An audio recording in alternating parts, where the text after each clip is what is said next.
Hi guys, so I want to talk today about diagnosing CRPS.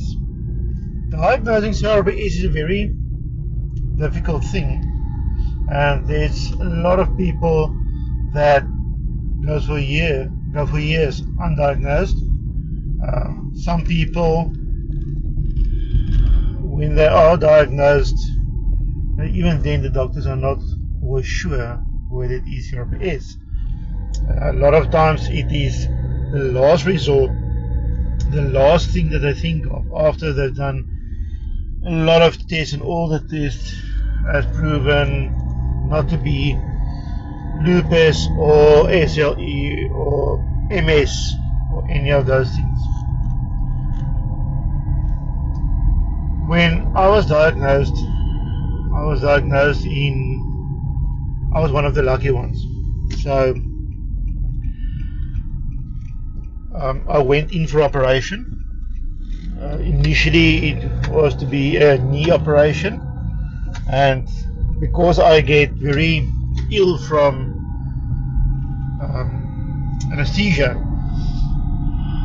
I spoke to the doctor and asked him, listen here, can you do both my hand and my knee at the same time? The difficult thing was that it was both my right hand and my right knee, so there were some issues that we had to sort out with walking with a crutch and stuff like that. But to me, in my head, it made sense. At the time, I had a trigger finger, my middle finger, and the pain was excruciating. Mornings, I couldn't get my finger straight. If it is bent, if it is straight, I couldn't bend it, and it locks. And then, long story short, when he eventually operated, he agreed to do the knee and the hand, and then he found a ganglion also that I had to remove from my hand. So the operation itself wasn't planned for as he thought it was going to be. And then the pain didn't stop. The pain just worsened with time. I had to learn to write again. I had to learn to use my hand again. First thing I did was to teach myself to write with my left hand. So I'm not going to go into all that details. I'll share that at another time. But that was in March 2021, and then by September things just grew worse. I didn't sleep. I was constantly in pain. I was constantly angry, irritated, everything. I went back to the doctor, and that by then I've tried loads of medications, all the medications you can think of, and the doctor told me that there's one thing that he's gonna test for, but at the same time I've been at the spine center, because what happens is a lot of people with CRPS don't just have CRPS, they've got other underlying diseases or illnesses as well. So in my case, I had 3 vertebrae that were basically starting to disintegrate, and we were keeping an eye on that. And there was something that the knee specialist wanted to test, and he sent me to the spine doctor, and they worked together. The moment I got there, he looked at me and he said, can I feel your hand quickly? And I explained to him exactly what, and he said, it's going to be a waste to do the test. Let's try, or I think the only thing that tick all the boxes in your case is CRPS. He had some patients before that presented the symptoms that turned out to be CRPS, and he immediately sent me for a 3D bone density scan to confirm what he suspected. And then from there, everything started to fall into place regarding my diagnosis. But as I said, I was one of the lucky ones. Right? Within a couple of months after my operation, I had a diagnosis. And whereas a lot of people, it takes them years to be properly diagnosed, some goes through life without being diagnosed. My wife has been living with SLE, lupus, for more than 21 years. And I remember when she was diagnosed, it was a thing of, out of a criteria of 14 symptoms, she had to have 4 symptoms that were constantly the same over a period of time. And with CRPS, unfortunately, it doesn't work that way. With CRPS, the symptoms can be as random today as it is tomorrow. There are certain symptoms like the hair loss, like the swelling, like the pain, like the burning, that are constant, that are let's say fixed symptoms for CRPS, although you can experience it in different ways. But there's no criteria to say that, oh, listen, this is. So the unfortunate thing is that a lot of the things need to be ruled out, like MS need to be ruled out. Lupus need to be ruled out. Arthritis need to be ruled out. So and that's where the difficulty comes in. Of course, treatment for CRPS and studies on CRPS hasn't been